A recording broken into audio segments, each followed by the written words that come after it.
घुले यांच्या खून झाल्यानंतर त्यांच्या परिवारात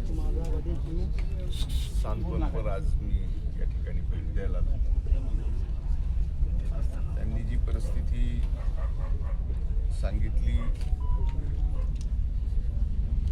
त्या परिस्थितीच्या अनुरूप चौकशी होऊन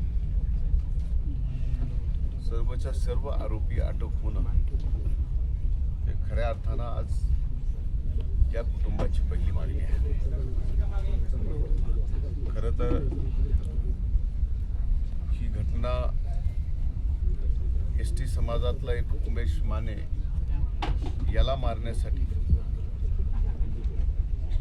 काही लोकांनी ठरवून येऊन गावकरी हॉटेल जे घुलेंचं आहे तिथं त्याला मारहाण करायचं चालू केलं.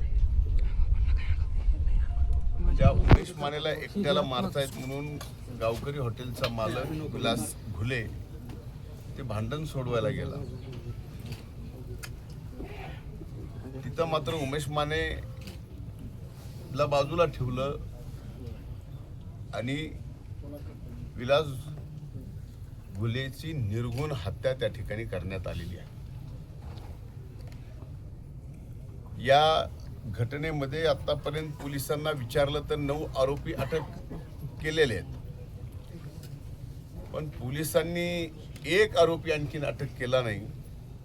तो पोलिसांचा का लाडका आहे जिथे मी मला ज्या व्यासपीठावर बोलायचं ते बोलेल, पण 302 मध्ये एका आरोपीला अटक होत नाही का तर त्याची वेगळी तपासणी चालू आहे. म्हणून का पोलिसांना या एका व्यक्तीला या सबंध केसमधून बाहेर काढायचं आहे, त्याच्यासाठी त्याला बाहेर ठेवलंय. जे काही साक्ष आहेत, जे पुरावे आहेत ते नष्ट करण्यासाठी या 302च्या आरोपीला बाहेर ठेवलंय का, हा माझा पहिल्यांदा पोलीस प्रशासनाला प्रश्न आहे. तपास योग्यरित्या चालू आहे. 9 जण अरेस्ट झालेत. मग या एक व्यक्तीला अरेस्ट करण्यासाठी पोलीस का धजावती आहे? तो मोठ्याचं लेकरू आहे म्हणून? आमचं इथं वैयक्तिक कुणाशीही दुश्मनी नाही, जातीपातीचा धर्माचा विषय नाही. विषय इथे गुन्हेगारी प्रवृत्तीचा आहे आणि ते जर त्या गुन्ह्यात सामील असतील, जसं 9 जणाला अटक केलं तर 10व्याला सुद्धा अटक करावीच लागेल. त्यांना मोकळं का सोडलंय? आता भीती ही आहे की जो एक आरोपी बाहेर आहे, जो मोकळा आहे, त्यांनी जर साक्षी पुरावे एव्हिडन्स जे काय आहे ते टॅम्पर केले तर यातनं बाहेर काय येणार आहे? म्हणजे आमचा आता पूर्णपणानं पोलिसांवरती असा संशय आहे की त्यांना या प्रकरणात एका आरोपीला वाचवायचं आहे म्हणूनच ते अटक करत नाही. पण आज इथं उपस्थित सर्वांच्या साक्षीनं सांगतो की पोलिसांना सुद्धा त्या आरोपीला अटक करावी लागल. एवढ्या ताकदीनं आम्ही सुद्धा आता रस्त्यावर उतरू. आम्ही सुद्धा शांत बसणार नाही. मात्र एकाला एक न्याय, एकाला एक न्याय, एका गुन्ह्यात एकाला एक न्याय, एका दुसऱ्या गुन्ह्यात एकाला एक न्याय, वेगवेगळ्या प्रकारे. आतापर्यंत या बीड जिल्ह्यात 22 खून झालेत. दुर्दैव या बीड जिल्ह्याचं की पोलीस प्रशासन, काम करणाऱ्या पोलीस प्रशासनाच्या कर्मचाऱ्यापासून ते पोलीस अधिकाऱ्यापासून DYSP पासून फक्त SP ला अन्नाव लावायचा अधिकार आहे. बाकी कुठल्याही पोलिसाला अन्नाव लावायचा सुद्धा अधिकार नाही. हे देशभरात कुठल्या जिल्ह्यात नसेल, ते आपल्या बीड जिल्ह्यात, आणि हे दुर्दैव आहे. आम्ही या ठिकाणी पूर्णपणानं सामाजिक सलोखा जपून तशा पद्धतीचं कुठलंही कुणाचंही मन न दुखवता, कारण इथं तुम्ही ऐकलं असेल की या टाकडीचे आणि कदमवाडीचे किती चांगले, प्रत्येक माणसाशी, प्रत्येक घराशी संबंध किती चांगले. हे टाकळीकरांना माहिती आहे आणि कदमवाडीलाही माहिती आहे. मारायला दाखवायचं एकाला आणि खून करायचा एकाचा, आणि याचा सूत्रधार नेमका. अनेक जणांनी साक्ष दिली आहे, पण त्यांना ती साक्ष पटत नाही पोलिसांना. मग नेमकी कुठली साक्ष पोलिसांना पाहिजे? या बाबतीत आम्ही हे प्रकरण अतिशय गंभीर्याने घेतलंय. अधिवेशनाच्या पहिल्या दिवशीच ही घटना घडल्यानंतर मी स्वतः सभागृहामध्ये हा मुद्दा काढला. या मुद्द्यावर अतिशय प्रखरपणे मी सभागृहात भांडलो, आणि आता राहिलेला एक आरोपी तो कुणाचाही असो, मला देणं घेणं नाही, कुठल्या जातीपातीचा असो, कुणाच्याही जवळचा असो, घेणं देणं नाही, पण न्याय हे सगळ्याला सारखा असला पाहिजे. आणि तो न्याय सगळ्याला सारखा मिळावा म्हणून पुन्हा एकदा मी विधानसभाचं अधिवेशन पावसाळी चालू आहे. सोमवारी पुन्हा हा विषय सदनामध्ये येणार आहे, आणि तिथं मात्र तिथंही मी स्वस्थ बसणार नाही. एका आरोपीचे लाड का, हा माझा प्रश्न आहे. हे सुद्धा माध्यमांनी आता आपल्या माध्यमातून विचारणं गरजेचं आहे. आजपर्यंत सभागृहात सुद्धा मी कुणाचं नाव घेतलं नाही, कुठल्याही आरोपीचं नाव घेतलं नाही. ज्याचा खून झाला त्याचंच फक्त नाव घेतलं. आणि आमच्या सगळ्यांची इच्छा आहे की शेवटपर्यंत याच्या जे जे कोण गुंतले असतील त्याला शासन झालं पाहिजे. या भूमिकेतून आम्ही आज या ठिकाणी सर्वच जण आहोत. आज या कुटुंबाला आधार द्यायची गरज आहे. याच कुटुंबाला नाही तर जो एसटी समाजाचा उमेश माने, त्याला सुद्धा आज धमक्या चालू आहेत. धमक्या, दबाव टाकला जातोय. तो आज गाव सोडून गेलाय, आणि आज पोलीस काय करते? एक एसटी समाजाचा गरीब, अतिशय गरीब, रोज कमवून खाणारा कुणाचा वैरी कसा होऊ शकतो? त्याला कोण मारू शकतं? त्यालाच मारायचं होतं का आणखीन काय करायचं होतं? हे तपासामध्ये सगळ्या काही गोष्टी समोर आल्या पाहिजेत, आणि त्या आम्ही आणल्याशिवाय स्वस्थ बसणार नाही. पोलिसांना सुद्धा, प्रशासनाला आणि सरकारला सुद्धा स्वस्थ बसू देणार नाही. धन्यवाद. भाऊ, रमेश भाऊने एक पत्र दिलेलं आहे SITला, आणि त्यांनी संरक्षणाची देखील मागणी केली, आणि दुसरी म्हणजे त्यांच्यावरती खोट्या गुन्ह्याच्या संदर्भात कट रचला जातो असं देखील त्यांचं म्हणणं. एक लक्षात घ्या, ही खरी गोष्ट आहे की रमेश घुलेंना दबाव टाकणं, दबावात आलं नाही तर खोट्या गुन्ह्याची धमकी देणं, आणि खोट्या गुन्ह्याच्या धमकीतून त्यांनी केलेलं पाप म्हणजे विलासचा खून, इतकं ब्रुटल, इतकं वाईट विचार कुणाचे असू शकतात?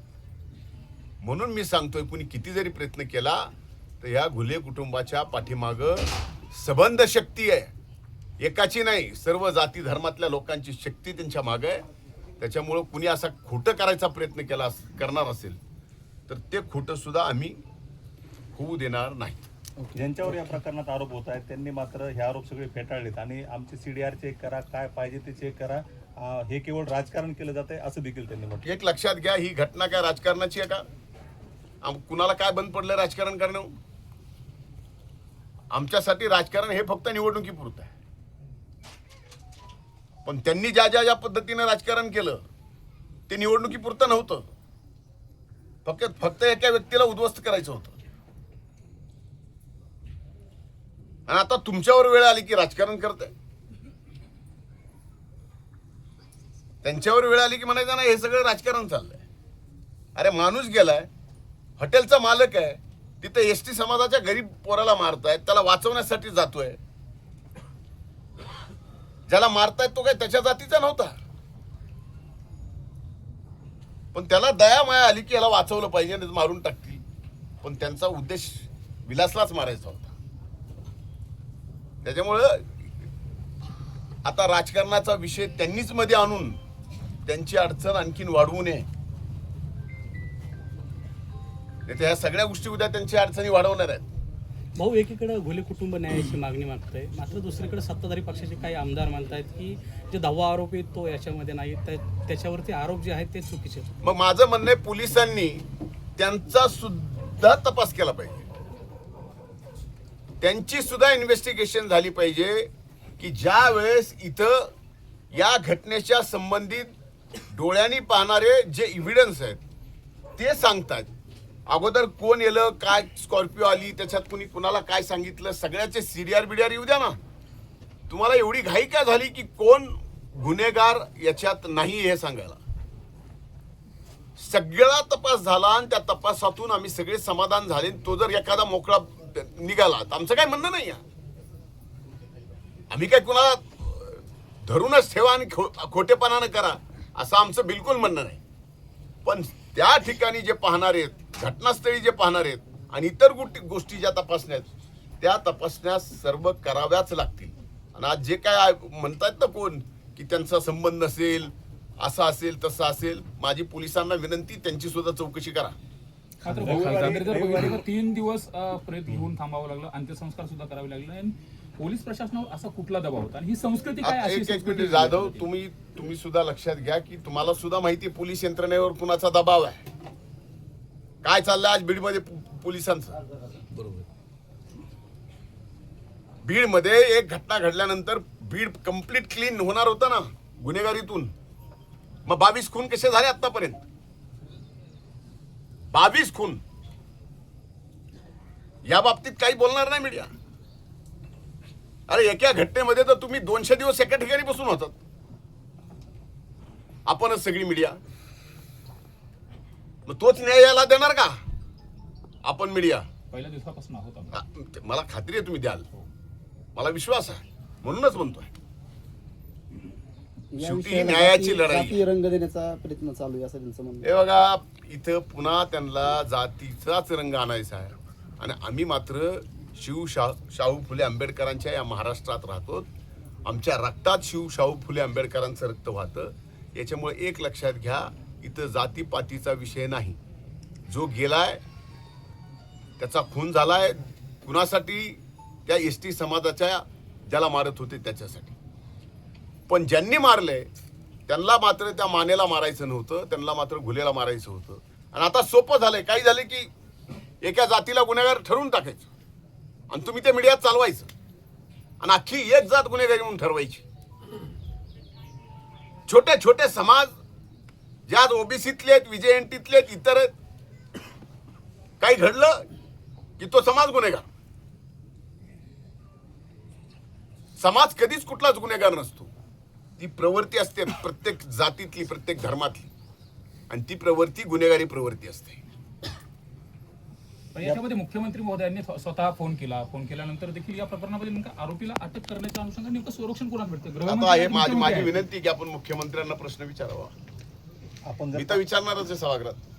तुम्ही स्वतः या प्रकरणात सभागृहात आवाज उठवलाय, आमदार नमिता मुंदडा या देखील बोलल्यात. आता सोमवारी तुम्ही एकदा पुन्हा बोलणार आहेत, परंतु रस्त्यावरची लढाई नेमकी कशी असणार जर न्याय मिळाला नाही आता तर? एक मिनिट, आता तुम्हाला काय घाई झाली रस्त्यावरच्या लढाईची? तुम्ही घाई करू नका ना. आज कुटुंब हे दुःखाचं आहे. अंत्यविधी कधी झालाय, त्याच्यानंतर आपल्या काही रिच्युअल्स असतात ते पाळावे लागतात सगळ्या कुटुंबाला. तेवढ्यावरही नाही झाल्यानंतर रस्त्यावरच्या लढाईला कधी तुम्ही बघितलेल्या आहेत आमच्या रस्त्यावरच्या लढाया? विलासची क्रूर हत्या झाली तरी इथले खासदार म्हणतात मी जिल्ह्याचा वाघ आहे. आता मी काय म्हणू शकतो त्यांना? आता ते वाघ स्वतःलाच म्हणायला लागले, त्याच्यामुळे मला काय नाही. ते वाघ तर ते वाघ, काय म्हणायचं त्याला?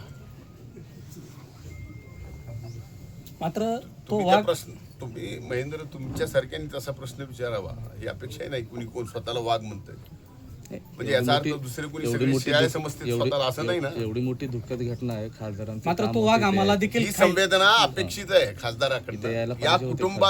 या कुटुंबाचं सुद्धा सांत्वन करण्यासाठी यायला पाहिजे. भाऊ, ते स्वतःला वाघ म्हणालेत, मात्र तो वाघ मला देखील खायला असं रमेश घुले म्हणतायत. त्यांच्यामध्ये आजही भीती कायम आहे.